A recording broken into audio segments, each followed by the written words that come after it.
his lands and goods, which I have bettered rather than decrease. Then tell me, if I win, you get your daughter's love, what dowry shall I have with her to wife? After my death, 1/2 of my lands, and in possession 20,000 crowns. Oh, and for that dowry, I'll assure her of her widowhood, should she survive me, with all my lands and leases whatsoever. Let specialties be therefore drawn between us, that covenants may be kept on either hand. Aye, when the special thing is obtained, that is her love, for that is all in all. Why, that is nothing. For I tell you, Father, I am as peremptory as she proud-minded. And where two raging fires doth meet together, they do consume the thing that feeds their fury. Though little fires be great with little wind, but great gusts of wind shall blow out fire and all. So shall I to thee, and so shall she yield to me. For I am rough, and woo not like a babe. Well mayest thou woo, and happy be thy speed. But be thou armed for some unhappy words. Aye, to the proof. As mountains are to winds that shaketh not,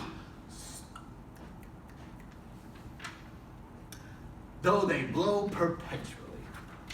How now, my friend? Why lookest thou so pale? For fear, I promise you, if I look pale. Baptista, what? Oh, that is, I'm sorry. Why, then, thou canst not, What will my daughter prove a good musician? She'll sooner prove a soldier. Iron may hold with her, but never lutes. Why, then thou canst not break her to the lute. Why, no, for she hath broke the lute to me. I did but tell her that she mistook her frets and bowed her hand to teach her fingering, and when for the most impatient devilish spirit, "Frets call you these?" quoth she, "I'll feel with them." And with that word she struck me on the head, and through the instrument my pate made way. And there I stood amazed for a while, as on a pillory, looking through the lute. And she did call me rascal fiddler and twangling jack and 20 other such vile terms, as she had studied to misuse me so. Now, by the world, it is a lusty wench. I love her 10 times more than ever I did. Oh, how I long to have some chat with her.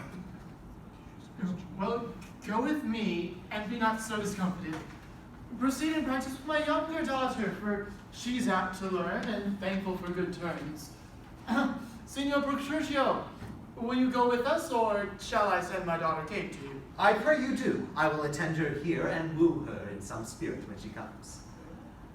Say that she rail, then I'll say she sings as sweetly as a nightingale. Say that she frown, then I'll tell her she looks as clear as morning roses newly washed with dew. Say she be mute, and speaketh not a word, then I'll commend her volubility, and say she uttereth piercing eloquence. If she bid me pack, then I'll give her thanks, as though she bid me stay by her a week. If she deny to wed, then I shall crave of her the day when I shall ask the veins, and when be merry. Oh, here she comes. Now, Pertruchio, speak. Good morrow, Kate, for that's your name, I hear. Oh, well, have you heard, but something hard of hearing. They call me Katharina that do talk of me. You lie in faith, for you are called but plain Kate, and bonny Kate, and sometimes Kate the Curst. But Kate, the prettiest Kate in Christendom. Kate of Kate Hall, my super dainty Kate, for dainties are all Kates.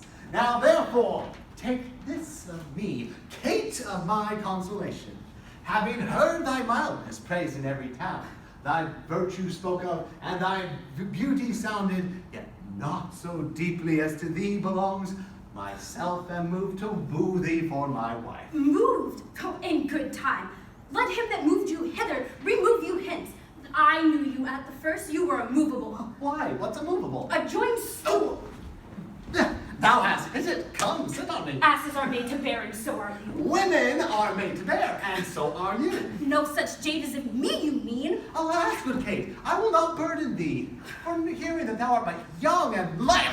Oh, Too light for such a swain as you to catch, and yet as heavy as my weight should be. Should buzz. Well ta'en and like a buzzard. Oh, slow lean turtle, shall a buzzard take thee? I for a turtle as he takes a buzzard. Oh, come, you wasp. In faith, you are much too angry. If I be washed, best beware my sting. My remedy then is to pluck it out. Aye, if the fool could find where it lies. Who knows not where a wasp does wear his sting? In his tail. In his tongue. Whose tongue? Yours if you talk of tails, and so farewell. Nay, come again, good Kate, for I am a gentleman. That I'll try. Oh. I swear, I will cuff thee if you strike again. So you may lose your arms. If you strike me, you are no gentleman, and if no gentleman, why then no arms. A herald, Kate? Oh, put me in thy books. What is thy crest, a coxcomb? A comb is cocks. Will Kate be my head? No cock of mine, you crow too like a craven. Alas, Kate, come. You, in faith, look not sour. It is my fashion when I see a crab. But here is no crab, therefore look not sour. There is. Then show it. Had I a glass, I would. What, you mean my face? Oh, well aimed of such a young one. Oh, my St. George, I am much too young for thee. Yet you are withered. 'Tis with cares. I care not. Oh, nay, Kate, come, Kate. In sooth, you skate not so. I chafe you if I tarry. Let me go. No, not a whit, for I find thy passing gentle. 'Twas told me that thou art rough and coy and solid, and now I find report a very liar. For thou art pleasant, gamesome, passing courteous, but slow in speech. Yet as sweet as springtime flowers. Thou canst not frown, thou canst not look askance, nor bite the lip as angry wenches will. Nor hast thou pleasure to be cross in talk, yet in mildness entertainest thy wooers with gentle affection, soft and affable. Oh, why doth the world report that Kate doth lip? Oh, slanderous world! Kate, like the hazel twig, is straight and slender, and is brown in hue as hazelnuts, and sweeter than the kernels. Oh, let me see thee walk. Thou dost not hold. Go, fool, and whom thou keepest command. Oh, did ever Diane so become a grove, as Kate this chamber with her princely gait? Oh, be thou Diane, and let her be Kate, and then let Kate be chaste and Diane sportful. Where did you study all this goodly speech? It is extempore from my mother, Wit. Oh, witty mother. Witless else her son. Am I not wise? Yes. Keep you warm. Marry, so I will, sweet Katharina, in thy bed, and therefore, setting all this chat aside, thus in plain terms. Your father hath consented that you shall be my wife, your dowry agreed on, and will you, I will marry you. Now, Kate, I am a husband for your turn. For by this light whereby I see thy beauty, oh, thy beauty that doth make me like thee well, thou must be married to no man but me. For I am born to tame you, Kate, and bring you from a wild Kate to a Kate conformable to other household Kates. Oh, here comes your father. Father! Never make denial. I must and will have Katharina to my wife. Signor Pertruchio, I'll speed you with my daughter. How but well, sir? How but well? It were impossible that I should speed amiss. Oh, why, how now, daughter Katharina? In your dumps? No, call you me, daughter. Now, I promise you, you have showed a tender fatherly regard. To wish me wed one half lunatic, a mad cuff ruffian and a swearing jack that thinks with oaths to face the matter out. Father, 'tis thus. Yourself and all the world that talked of her have talked amiss of her. For she's not forward, but modest as the dove. She is not hot, but temperate as the morn. For patience she will prove a second Grizzle and Roman Lucrece for her chastity. And to conclude, we have breed so well together that upon Sunday is the wedding day. I'll see thee hanged on Sunday first. Hark, Pertruchio, she says she'll see thee hanged first. Is this your speeding? Nay then, good night our part. Be patient, gentlemen. I choose her for myself. If she and I be pleased, what's that to you? 'Tis bargain twixt us three, being alone, that she shall still be cursed in company. I tell you, it is incredible to believe that how much she loves me. Oh, the kindest Kate. She hung about my neck, and kiss on kiss, she vied so fast, protesting oath on oath, and in a twink, she won me to her love.